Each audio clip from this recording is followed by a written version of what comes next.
अब जो साधक इतना राम काज के लिए तैयार है, उसके जीवन में कौन मिलेगा?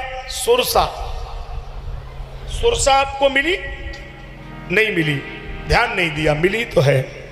अब हम आपको मिलवाते हैं सुरसा से। कोई नहीं है जिसको सुरसा ना मिली हो। अब हम आपको मिलवाते हैं सुरसा कौन है। देखो मिलाते हैं, दिमाग लगाते हैं, कैसे आपको समझाऊं। सुरसा, ये जो अपनी जो साइकिल है, साइकिल कितना गजब है।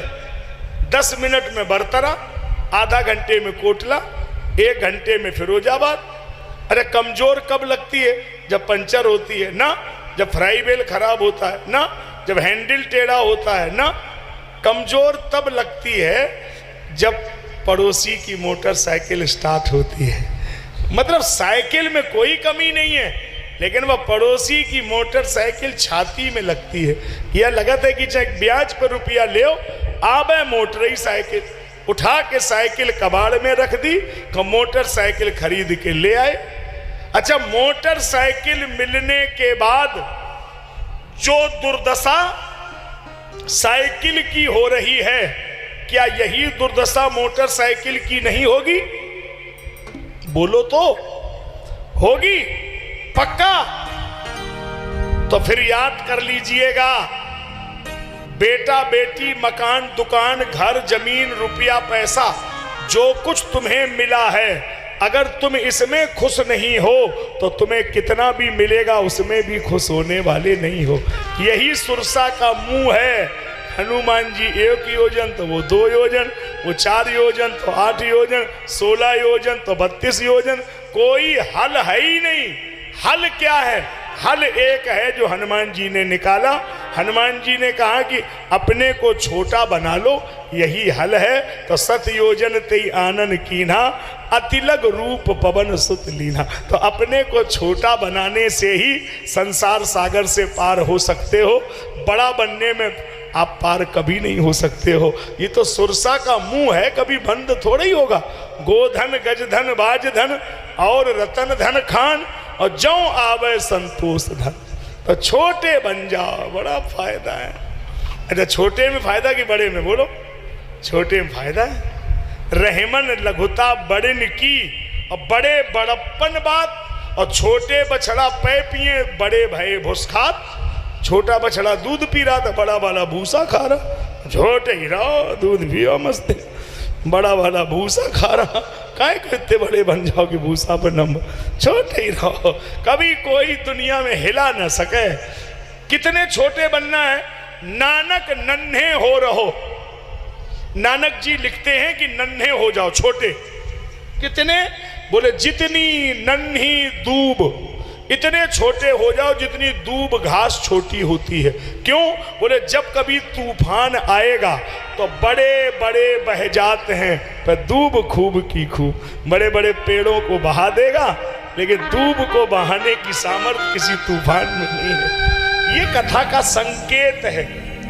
ये हनुमान जी की दूसरी स्थिति। तीसरा, निश्चर एक सिंधु मां रहाई। उसका काम क्या है? ऊपर जो जा रहे हैं उनको नीचे ले आओ। अच्छा, ऊपर जा रहे उनको ऊपर जाने दो। नीचे मछली हैं, मगरमच्छ हैं, नीचे घड़ियाल हैं, नीचे मेढक हैं, उनको खाओ। ना ना ना, उनसे कोई मतलब नहीं, ऊपर वालों को नीचे लाओ। ये क्या है? ये ईर्ष्या है। ये ईर्ष्या जीवन के लिए बहुत गलत है। हाँ, ये बहुत बड़ी बीमारी है। हर गांव में पहुंच गई। यहां बहुत लोग बैठे हैं, नाराज मत हो जाना। इस बीमारी का इलाज नहीं है, गलत बीमारी है ये ईर्ष्या। एक आदमी हमको मिला, नाम नहीं लेंगे, नाम लेना ठीक नहीं, कैमरा लगा है सामने। कह रहा था 3-4 महीना हो गए महाराज, नींद नहीं आती है। तो हमने की नींद नहीं आती है तो डॉक्टर को दिखाओ। बोले सारे टेस्ट हो गए, बीमारी है नहीं। बीमारी जो है वह हमें मालूम है। तो हमने की मालूम है तो हमें बताइए। बोले हमने लड़कों को नहीं बताया। तो हमने कहा हमें तो बताओ। बोले तुम भागवत में कह दोगे। हमने की तुम्हारी कसम नहीं कहेंगे, बोलो। फिर उसने अपने दिल की हमें बता दी। हम तो बिना कहीं मानेंगे नहीं, सुन लो आप। बीमारी सुनो उसकी। बोले महाराज 3 महीना हो गया, बच्चों से हम कह नहीं सकते, एक ही हमको तकलीफ है, हमारे वैसे 3 लड़का हैं और इस समय महाराज 5 लाख रुपया नगद मेरे घर सरकारी आ रहा, सब लड़के लगे, हमें पेंशन मिल रही और हमारे पास 250 बीघा जमीन है, एक कोठी आगरा में है, एक फिरोजाबाद, एक अबे हमने टूंडला में बनवाई और एक अबे अलीगढ़ में प्लाट लिया। बड़ा लंबा खेल है। तो हमने की दिक्कत बताओ, खेल तो बता दे, दिक्कत बताओ।